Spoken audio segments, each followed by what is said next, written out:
What's up, friends? No, I am not gonna drive and talk at the same time. How dangerous would that be?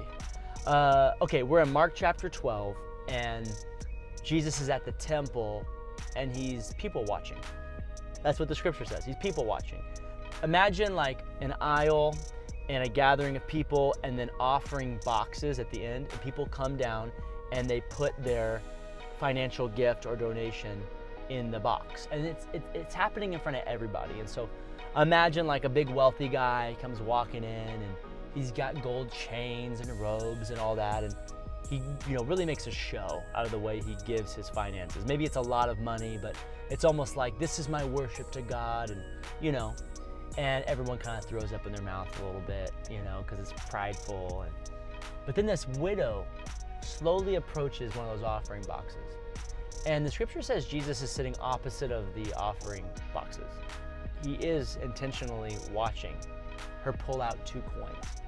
She takes the first coin and she puts it in, and then she takes her last coin and she's about to put it in, and Jesus stops her. And he says, "No, don't do that. Stop. That's your last coin. You've already given to God. You need to hold back that last coin so that you can take care of yourself, because you're a widow. And that way you can still give to God and still take care of yourself." The scripture says, God helps those who help themselves. Is that what happens? No. And by the way, the Bible does not say that. He watches her give both coins. She has nothing left. He goes back to his disciples and he says, this woman, this widow, who just gave all that she had, just gave more than anybody else here today. And everybody's like scratching their head, like, dude, we saw Daddy Warbucks walk down that aisle and dump all the gold coins in the box. He goes, no. See, he was giving out of his wealth. She was giving from her heart. He had some left over. He was going to be okay. She was going all in.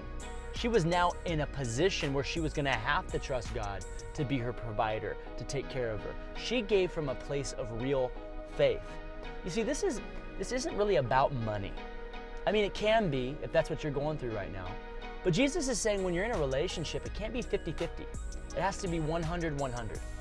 Did God give 50% on you when he gave Jesus, his one and only son, his first, his best, his only? Was God going 50% on you? No, God went 100.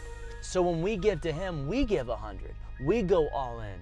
And when that happens, when you give 100 and God gives 100, that's when you see the miraculous happen in your life, because that's the maximum amount of faith. God's after your faith because God's after a supernatural relationship with you.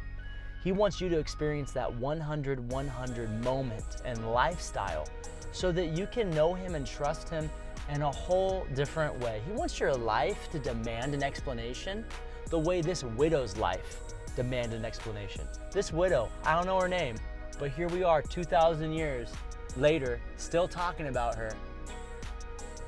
I don't know what you're going through right now or what area you're tempted to hold back, but just go all in. Just go all in. All in. 100. Because he's already gone 100 with you. I love you. God bless you. See you tomorrow.